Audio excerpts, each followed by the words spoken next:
Starting on the left here, Adam. Jim, through the first 3 games, Shea's been incredibly efficient as far as completion percentage. Can he keep up that kind of clip? And I guess what is leading to his efficiency? Accuracy, really. He's seeing the field really good. He's making really good decisions. Receivers are helping out a lot. Zach Gentry was kind of broke things open for us, getting in the seam route, and Donovan had another monster game. Everybody's running good routes for him and catching the ball. He's getting out of trouble and creating plays when sometimes there isn't one to be there. He's just playing the position really well, and then making the throws when they present themselves. He's hitting them. He's hitting the short ones. He's hitting the intermediate ones. He's hitting the deep ones. So, good quarterback play. Stay on the left here, Chris. Coach, just your thoughts on the targeting call and Kalik's play. Well, my thought on that is I don't know. Are we going down that road of we're going to review every play that's now in the box, in that box area? I mean, running backs are going to be going through there. They're going to be lowering their head, and defenders are battle to see who can get lower. And when you have a runner versus a tackler, so interesting. It wasn't called on the field. It came from the booth. That's seems like a really high level of scrutiny to be placing on a play between the tackles. That's my thought. Stay on your left, Larry. Coach, talk about how pivotal that moment was where you got the 4th down and then a flag on them, and then you hit for a touchdown there in the second quarter. Kind of how pivotal that little moment was in the game, do you think? Yeah. Which one was that? The 4th down one, got it middle of the field. Oh, we were on offense? Yes. Okay. Yeah, right at midfield, we went forward on 4th down and picked it up, and then converted the points. I think that was good. I think we did a really good job on 4th down today. 3 for 3 on our 4th down conversions. Kept drives alive. The offense was able to stay in rhythm, stay with the momentum that they had been creating, and consecutive drives again that led to points was another real positive. Back left, Dan. What are the statuses of Karan Higdon and Chris Evans? Karan was a game time decision. He just didn't feel like he could go, and then Chris, we'll see how what his situation is exactly, if there was some kind of strain or if there was a cramp. Do you expect both of them next week, or how does the running back rotation shake out without them? Yeah, we'll see. Really look forward to a great week of practice with our football team. I mean, we're getting closer to being good, really good, and but we're still not quite there yet, and see improvements to be made. And I'm really looking forward to a great week this week of preparation. Right next to him, Wojo. Jim, kind of a follow-up to that. Now that you're through the non-conference, did you feel like you got done what you wanted to get done and saw progress where you needed to see progress? Do you feel good about that going into the Big Ten season now? Yeah, I mean, it's always a process, but definitely seeing progress. So and there's more to be had, and can't wait to attack it this week. Good to come off a hard-fought good win, and keep going. Left front, John. Coach, Don Brown's defense led the nation a year ago in getting off the field on 3rd downs. What's the key to getting back towards that level and getting out of those situations? All 11, really playing at the high level. Our defense does it as good as anybody in the country. So that's why I'm like I said, I think that the progress has been made, we're getting better, and just want to keep day by day. Better today than yesterday, better tomorrow than today. That's our approach right now. Right behind Ryan. What made crochet so difficult to contain for you guys today? Well, we got outside of our contain a few times. Threw the ball pretty accurately from the pocket, but I don't know exactly how he broke contain each and every time, but that's where he was very effective.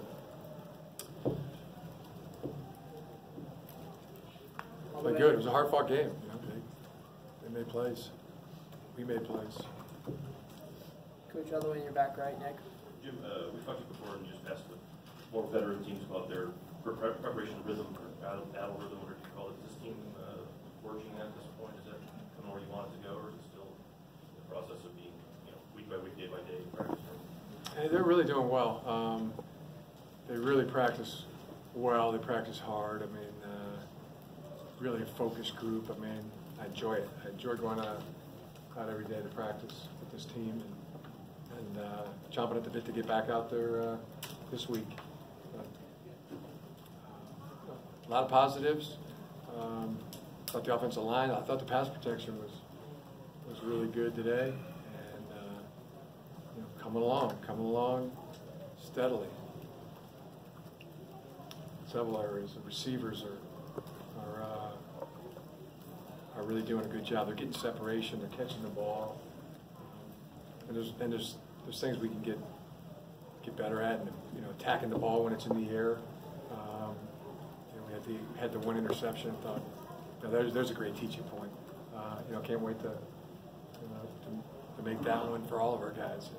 And just all those little things. Just really excited about getting them coached, getting them practiced. Continuing on, onward. In the front left, Larry. Talk about the chemistry Patterson and Peoples-Jones have, and particularly on the back shoulder touchdown throw. Yeah, there was, that was a beautiful route, great catch, terrific throw. The post that Donovan ran from the slot, a terrific route.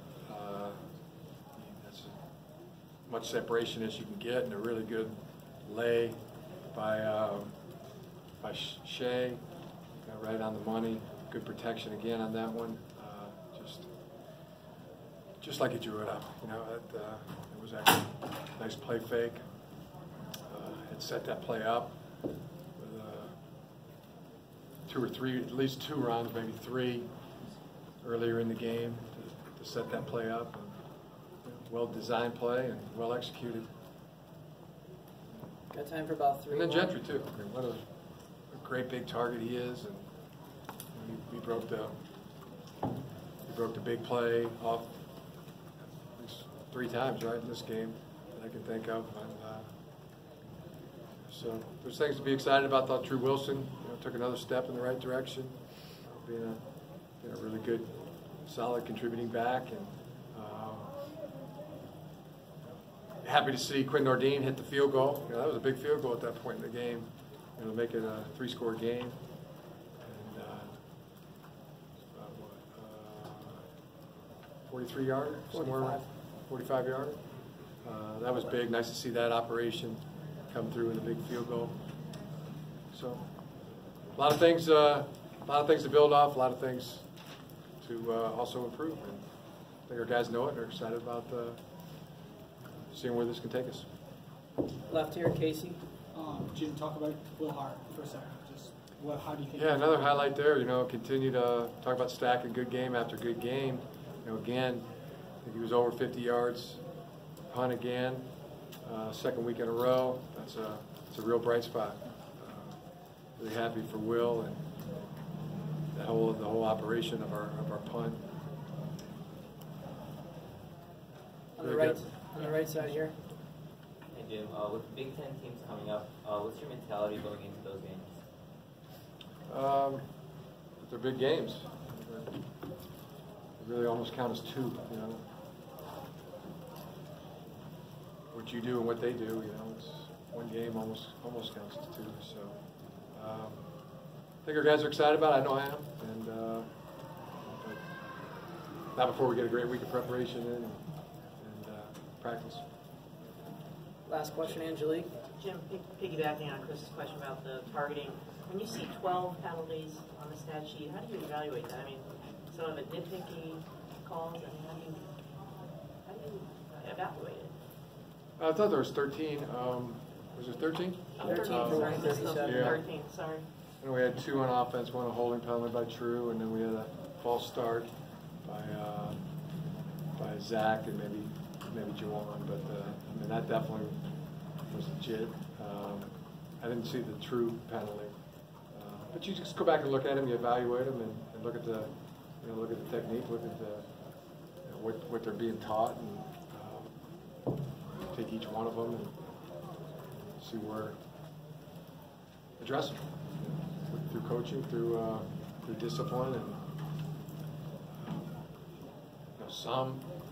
There's going to be a couple. Yeah, I don't agree with them now, and I don't think I'm going to change my mind when I see the tape. But wait until you see that. And we also turn them into the Big Ten office and get their feedback. That helps us address them. So.